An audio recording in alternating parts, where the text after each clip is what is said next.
The rain soaked her thin shawl within seconds, clinging to her like a second skin. But Haneen didn't shiver. She had felt colder stares from the people she once called family. The sky wept with her, each drop echoing the betrayal in her chest. She had always tried to belong. After her mother passed away when she was 14, her uncle took her in, not out of love, but out of obligation. His children, Misha and Zaryab, never let her forget that. They mocked her simple clothes, sneered at her soft-spoken ways, and rolled their eyes every time she helped someone without expecting anything in return. Still, Haneen remained kind. She helped cook, clean, and tutor her younger cousins. She offered up her share of food when groceries ran low. She volunteered at the local shelter on weekends, even when they locked her out of the kitchen, even when they took her belongings and called it family tax. She never raised her voice. But today was different. Earlier that afternoon, she had dared to stand up for someone else. She had returned from the shelter carrying a lunchbox for a homeless woman who waited outside every Thursday. Misha had seen it and snapped. "You'd rather feed strangers than your own family? You ungrateful freeloader." One thing led to another. Voices rose. Her uncle stayed silent, and within minutes, Haneen was thrown out with nothing but her duffel bag. Now, the streets stretched endlessly before her, unfamiliar and unforgiving. She passed shuttered shops and flickering streetlights, her soaked shoes squishing with every step. Somewhere near the edge of town, a small mosque came into view, its minaret a silent sentinel in the mist. She stepped inside quietly, dripping onto the carpet. The caretaker looked up, startled, but his expression softened when he saw her state. "Beta, are you all right?" She nodded, barely. He didn't ask questions, just handed her a warm blanket and motioned toward a corner where she could rest. That night, lying on the cool floor with the scent of old books and incense around her, Haneen clutched her mother's shawl and whispered, "I won't stop being kind, even if it costs me everything." Outside, the rain slowed. Somewhere far away, fate stirred. Haneen had always been different, not loud or entitled like the others in her extended family, but soft, thoughtful, and quiet in her strength. As a child, she was full of laughter and curiosity, until grief clipped her wings too early. Her earliest memories were of her mother's warm arms and lullabies, but those memories faded quickly when her mother passed away after a short illness. Haneen was only 5 then. Her world turned into a blur of funeral prayers, whispered condolences, and strange new routines. Her father had already left long ago, and now she had no parents, only her maternal grandmother, Amna Begum. Amna raised her in a small 2-room house filled with the scent of sandalwood and the rustle of prayer beads. The woman had iron in her spine and silk in her words. She taught Haneen more than just household skills. She taught her how to be a woman of substance. "Kindness," she used to say, threading a needle through a worn-out shawl, "isn't weakness. It's the strength God watches for when no one else is looking." Under Amna's care, Haneen learned to cook, clean, sew, and read books far beyond her age. She stitched her first dress at the age of 10. By 13, she could mend broken sleeves and broken hearts with equal grace. But more importantly, she learned empathy, how to understand pain, even when it wasn't her own. Then, just as life had started to feel safe again, Amna passed away quietly in her sleep. Haneen was 17. With no one left, she was sent to live with her maternal aunt Farzana, a woman whose heart was more ledger than love. Farzana welcomed her not with arms, but with condition. "This isn't a charity house. You work, you stay." Farzana's children, Misha and Zaryab, made it clear from the beginning, Haneen wasn't family. She was a helper, a leftover, someone to exploit, not embrace. They mocked her old clothes, scoffed at her soft voice, and rolled their eyes every time she offered to help. They called her Cinderella without the fairy godmother, and laughed as they handed her mop handles and dirty dishes. Still, Haneen bore it all. She woke before dawn to sweep the house, made breakfast, packed their tiffins, and stayed up late to prepare dinner. When she could sneak a moment, she sewed, using leftover cloth, broken threads, and second-hand needles. She sold a few pieces quietly at the weekly market. Her dream was to save enough to one day open a tiny tailoring shop. Nothing grand, just a place where she could create beauty from scraps. She was offered a scholarship to a local college, but Farzana refused. "Who'll wash the clothes and iron your cousin's uniforms if you go off chasing dreams?" So Haneen quietly folded her acceptance letter and hid it under her mattress. She never raised her voice, never argued, never cried in front of them. Her kindness became her shield, until the day she crossed a line, even if it was for love. A neighbor, Mrs. Rahana, had passed away suddenly, leaving behind her 10-year-old grandson, Daniel. The boy had no one, no father, no income, no hope. Haneen had known him since he was a toddler. He used to bring her flowers picked from roadside bushes and sit on her porch to hear stories. When she learned that Danielle couldn't attend school anymore because of unpaid fees, she didn't think twice.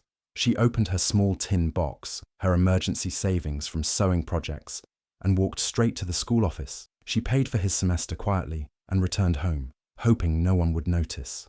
But that night, Misha found the receipt in her bag. "You're paying for other people's kids now," she screamed. Farzana's face twisted. "So, you've been hiding money from us?" They tore through her belongings, yelling, accusing, belittling. Zaryab kicked over the tin box. "You thought you were better than us?" And just like that, they made their decision. "You're no longer welcome here," Farzana said coldly. Haneen didn't argue. She packed silently, took only what she needed, some clothes, her diary, and Amina's shawl. She didn't ask for mercy. As the door slammed behind her, her heart didn't break. It just grew heavier. She wasn't crying for herself. She was crying because the world didn't understand that kindness wasn't a weakness. It was a revolution. Inside the small madrasa courtyard was warm and fragrant, filled with the scent of rose water and sun-dried clothes. Haneen had been living there for nearly a year now, and though life was modest, she felt more peace in those quiet, whitewashed walls than she ever had in her aunt's house. It was Bibi Zara, a soft-spoken woman in her 60s with henna-stained hands and eyes that saw deeper than most, who had taken her in. She ran the madrasa like a sanctuary, teaching girls not just Quran, but also sewing, respect, and resilience. The moment she met Haneen, dusty, wet from the rain, trembling yet composed, she recognized something familiar. "You've suffered," she had said, handing her a towel and a warm glass of milk, "but your soul is still gentle. That's rare. Stay here, child. God must have sent you." Haneen began teaching younger girls how to sew basic stitches. She'd spend her evenings embroidering in silence, her fingers moving with a memory of her mother's shawl, of Amna's stories, of sorrow turned into beauty. She poured her emotions into every piece. Bibi Zara gave her a small room above the tailoring hall. It wasn't much, just a sharp eye, a cracked mirror, and a window that opened to the mosque courtyard. But to Haneen, it was a palace of her own. She cleaned, cooked, and stitched for hours, and in return, the madrasa became her home. Her talent didn't go unnoticed for long. One day, a boutique owner from a nearby town came to visit the madrasa for a donation and noticed a kurta Haneen had designed, sky blue, with soft cream embroidery resembling wind patterns. "Who made this?" the woman asked. Haneen hesitantly raised her hand. Within weeks, she received her first order, then another, and another. Her work was different. It wasn't flashy or trendy. It was emotional. Her thread work told stories of longing, of hope, of women who had been overlooked. She never signed her name, only stitched a single rose near the hem of every design. It became her quiet symbol.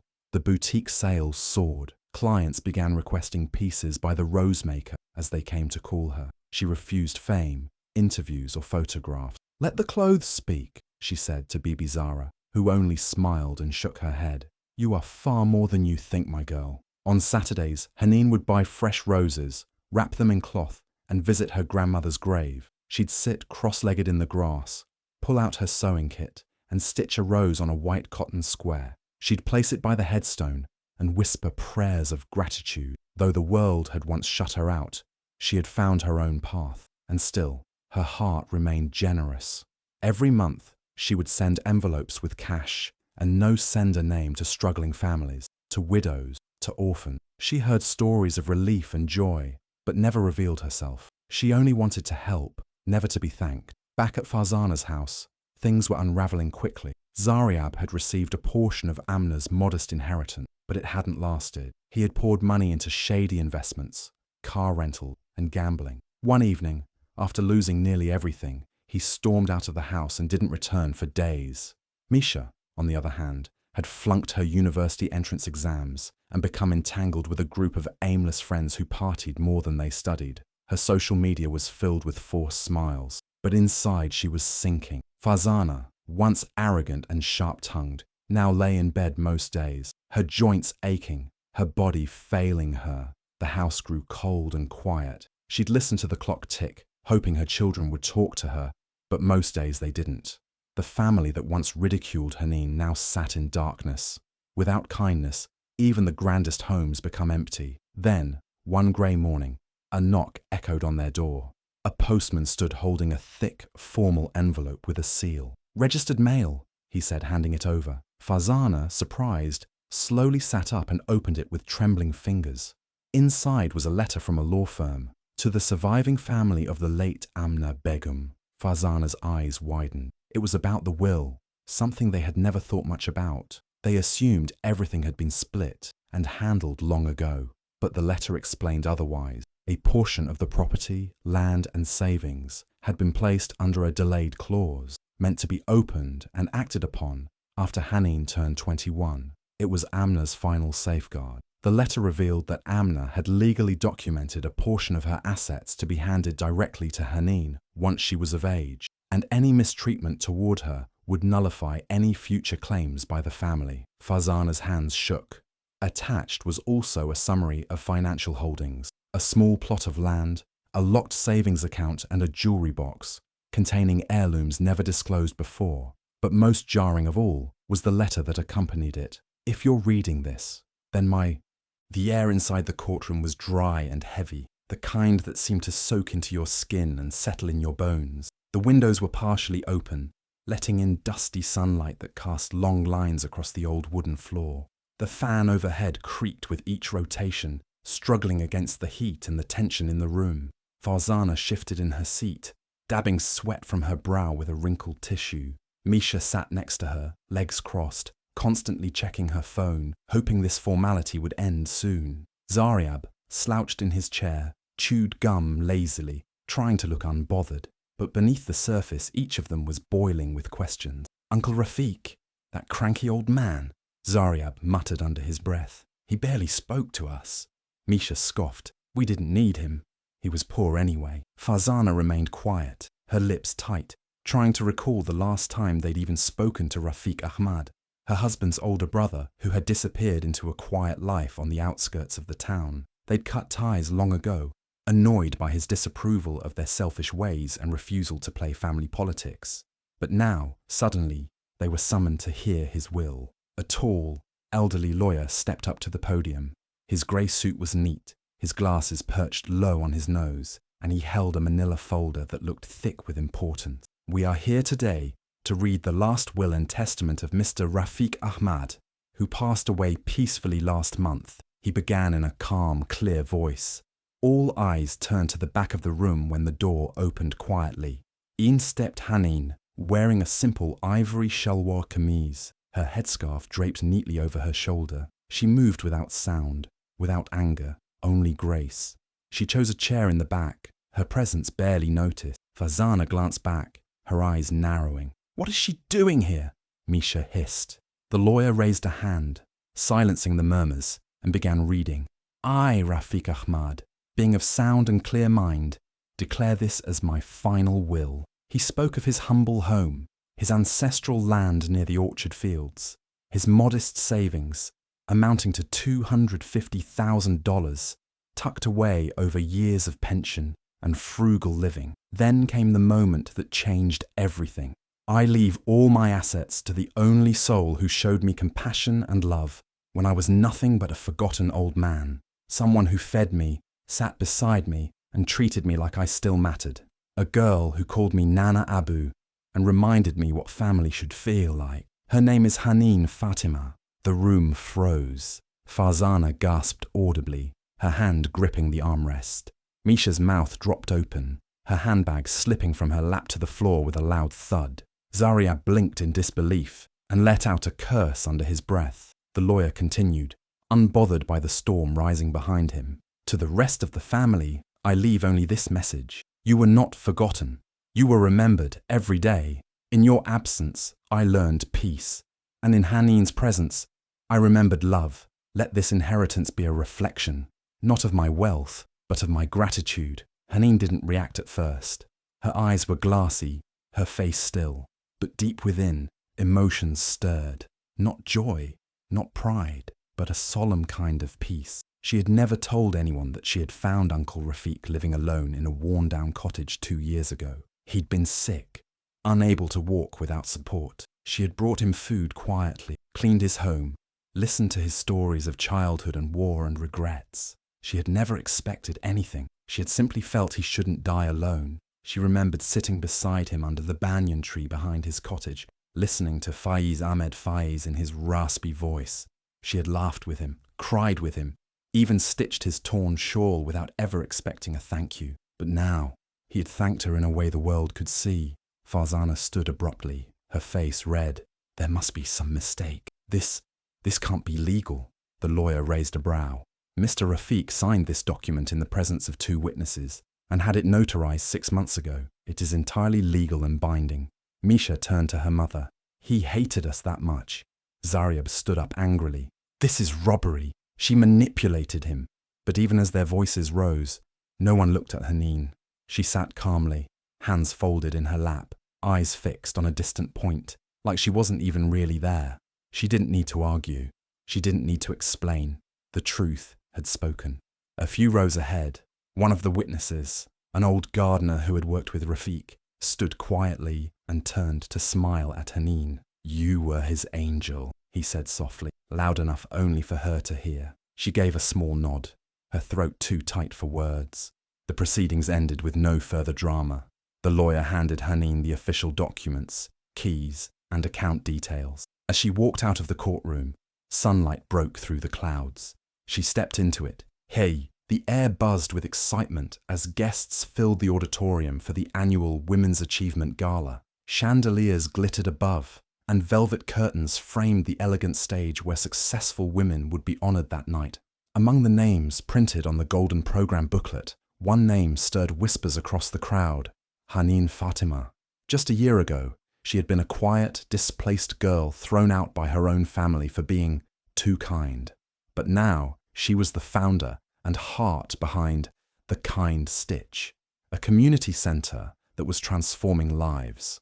After inheriting Uncle Rafiq's estate, people expected her to buy a car, upgrade her wardrobe, perhaps even rub her fortune in the faces of those who wronged her. But Haneen, as always, walked a different path. Within a month, she sold the mansion, the farmland, and even the antique furniture. She kept only a small portion of the money and invested the rest into something greater, something meaningful. The Kind Stitch opened its doors in a refurbished textile mill on the edge of town. What was once crumbling brick and dust became a sanctuary filled with laughter, learning, and dignity. Haneen's vision was clear, a place where orphaned girls, survivors of abuse, and abandoned women could come not just to survive, but to rise. She hired widows who had been discarded by their in-laws. She brought in young girls who had aged out of foster care. Every instructor had a story, every student a scar. But in that centre, their pain became thread, and their hope became fabric. Sewing machines hummed like music, and the scent of chai and fresh fabric lingered in the air. Haneen taught them embroidery, stitching and tailoring, but also budgeting, reading, writing, and how to stand tall in a world that often tries to shrink kind souls. Customers from other towns placed custom orders. A boutique in the city offered to carry their designs. Soon, the girls were earning for themselves, saving money, and believing they were more than just survivors. They were creators. The town began to change too. Men who once mocked women's work now dropped off their daughters at the centre. Elderly shopkeepers donated fabric. Local journalists featured The Kind Stitch as a beacon of hope in an otherwise tired town. And now, a year later, Haneen stood backstage at the gala, adjusting the soft lavender shawl she had embroidered herself. Her dress, elegant and understated, was also stitched by her hands, not as a show of wealth, but of legacy. Next, please welcome a woman whose compassion has rewoven the very fabric of this town, Miss Haneen Fatima. The spotlight warmed her skin as she stepped onto the stage. The applause roared, rising like a wave that wrapped around her, strong and gentle. The mayor, seated in the front row, wiped a tear. The newspaper editor clapped hard enough to bruise his palms. Haneen smiled softly, taking the microphone. Thank you. This is not just my achievement. This is the strength of every girl who decided she was worth saving. Every woman who decided she wasn't finished yet. This is for my grandmother, who taught me dignity is not for sale. And for my uncle Rafiq, who reminded me that love, in any form, is never wasted. The room held its breath, listening. She looked around the hall, her eyes landing near the back row, where a familiar face sat awkwardly in borrowed clothes. Misha, thin, tired, and visibly nervous. Misha had shown up without knowing what to expect. Life had been cruel to her after the will, rejected from jobs, evicted from her rental, and ghosted by so-called friends who only cared for status. She had hit rock bottom. She had resisted reaching out to Haneen for months. Her pride wouldn't allow it, but tonight, she came. And now, she stared at her cousin on stage with disbelief and a longing she hadn't felt since childhood. Haneen gently cleared her throat and said, "Before I step down, I want to call someone here." "Misha?" All eyes turned. Misha froze. Haneen's voice didn't waver. "You've had a hard year. I know. I don't bring this up to shame you. I bring it up because kindness never runs out. Not mine, not God's." The hall was silent as Misha rose, her eyes swimming with tears. She walked slowly down the aisle, every step feeling like a confession. When she reached the stage, she looked at Haneen, really looked at her. And then, before she could speak, Haneen opened her arms. The embrace was soft, not grand, but in that moment, years of resentment melted. Misha wept on Haneen's shoulder, like a child. The audience, many crying themselves, stood in applause. Haneen whispered, "You're not alone. You never were." Later, as the crowd dispersed, people would talk about that moment, not about the embroidery or the charity or even the will, but about forgiveness, about healing, about the strange power of gentle women who never stopped giving, even when the world gave them nothing back. Back at the Kind Stitch, that night, after the applause had faded and the guests had returned to their homes, Haneen climbed the narrow stairs to her small apartment above the Kind Stitch. The wooden floor creaked beneath her feet, the familiar scent of lavender sachets and thread spools greeting her like old friends. Her life was simple, no lavish furniture, no expensive gadgets, just a humble space filled with memories, dreams, and purpose. She sat on the edge of her bed, pulling out her worn leather diary. The pages were filled with stories, sketches, prayers, and hopes she had nurtured over the years. Her pen hovered for a moment, then began to flow. "I was once punished for being too kind, cast aside for my softness in a world that rewards harshness. But kindness gave me everything cruelty never could. It gave me love when I had none, respect when I was ignored, and peace when chaos reigned. It is not a weakness, but a quiet strength, a thread that holds together the torn fabric." Her heart swelled with gratitude. Every hardship, every tear, every moment of rejection had led her here, to a place where her kindness was no longer a liability, but a legacy. The moonlight filtered through the window, casting silver patterns on the floor. She closed the diary gently and looked around her modest room. The embroidered shawl draped over the chair, the stack of fabric swatches on the table, the photo of her grandmother, and Uncle Rafiq smiling from the shelf. These were the anchors of her journey, reminders that even the smallest acts of love can change destinies. As she lay down to sleep, her mind drifted to the town square, where a new mural had been unveiled earlier that evening. A young artist who once sat nervously at the Kind Stitch had painted it, vivid colours capturing Haneen's serene face framed by blossoming flowers, threads weaving through the canvas like veins of hope. Beneath the portrait, in bold letters, the mural read, "Kindness is not weakness, it is legacy." That phrase echoed softly in her soul. A legacy not built on wealth or power, but on compassion, resilience, and the courage to give when the world demands taking. Haneen knew the road ahead would have challenges. There would be days when shadows crept close and doubts whispered in the silence. But tonight, she was certain of one thing. Her kindness was her strength, her gift to the world, and the thread that would connect generations yet to come. In every stitch sewn, every life touched, and every heart healed, her story lived on. And as dawn broke over the quiet town, it shone brighter than ever before. Hi besties, thank you so much for watching to the end. Please remember to like, comment, and subscribe.